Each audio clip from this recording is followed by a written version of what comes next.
70 और 80 के दशक में कुछ लोगों की नजरें इस महानगर के ऊपर लगी और देश के बड़े 5 महानगरों में कभी गिना जाने वाला कानपुर एक समय अव्यवस्था, अराजकता, बंद होते उद्योग और दुर्व्यवस्था का शिकार हो गया। अब कोई अपराधी, कोई भी ऐसा समाज विरोधी तत्व जो पहले एक चौराहे पर किसी बेटी या बहन को छेड़ता हो, दूसरे चौराहे पर डकैती डालने का दुस्साहस करता हो, अब नहीं कर पाएगा क्योंकि सीसीटीवी कैमरा एक एक गतिविधि को कैद करके रखेगा। अगर किसी ने एक चौराहे पर कोई शरारत की या कोई डकैती डाली तो अगले चौराहे पर भागते से पहले ही वह सारी तस्वीरें कैद हो जाएंगी और अगले चौराहे तक पहुंचते पहुंचते पुलिस उसको ढेर कर चुकी होगी। भाइयों बहनों, अब कोई भी सुरक्षा में सेंध लगाने का दुस्साहस नहीं कर पाएगा। एक बेहतरीन प्रयास हो रहा है। कोई सोचता था पहले शहरी क्षेत्रों में गरीबों को भी प्रधानमंत्री आवास योजना का लाभ मिले, आज उसकी सुविधा दी जा रही है। अकेले कानपुर में अब तक 25,000 से अधिक गरीबों को आवास मिले हैं, जिनमें 11,000 से अधिक 14,000 से अधिक आवास कानपुर नगर में मिले हैं और ग्रामीण क्षेत्र को अगर हम देखेंगे तो 11,000 से अधिक गरीबों को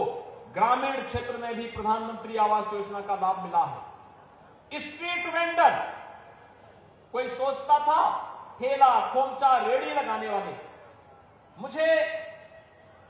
बहुत पहले 2012 में और उससे पहले भी कानपुर में गोविंद नगर में कई जगहों पर सभाओं के लिए आना पड़ता था। मैं देखता था बड़े पैमाने पे पटरी व्यवसायी अपना व्यवसाय करते थे, पटरियों पे सोते थे, कोई पुरसा हाल नहीं था।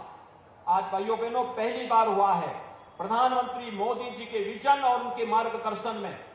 आज स्ट्रीट वेंडर के लिए व्यवस्थित कार्य योजना बनी है। ब्याज फ्री लोन उन्हें उपलब्ध कराया जा रहा है और अकेले कानपुर के अंदर 78,000 से अधिक ऐसे लोगों को इस सुविधा का लाभ प्राप्त हुआ है, जिन्हें ब्याज फ्री लोन के साथ जोड़ करके जिनके जीवन को हम परिवर्तन के माध्यम से आगे बढ़ा सकते हैं, उन्हें स्वावलंबन की ओर अग्रसर कर सकते हैं। अन्यथा कोरोना महामारी ऐसी महामारी आई थी जो न केवल अर्थव्यवस्था के लिए बल्कि प्रत्येक नागरिक के जीवन पर भारी पड़ती हुई दिखाई दे रही थी। दुनिया के अंदर जिन देशों ने लापरवाही की, उन देशों की स्थिति भले ही उनके पास संपन्नता रही होगी, भले ही उनके पास इंफ्रास्ट्रक्चर रहा होगा, भले ही उनके पास अच्छी सुविधा रही होगी, लेकिन उस सुविधा किसी काम की नहीं थी क्योंकि टीम वर्क नहीं था, समय पे निर्णय लेने की क्षमता नहीं थी और उन्होंने अपने समाज के प्रत्येक तबके के हित को ध्यान में रख करके योजना समय से नहीं बनाई थी।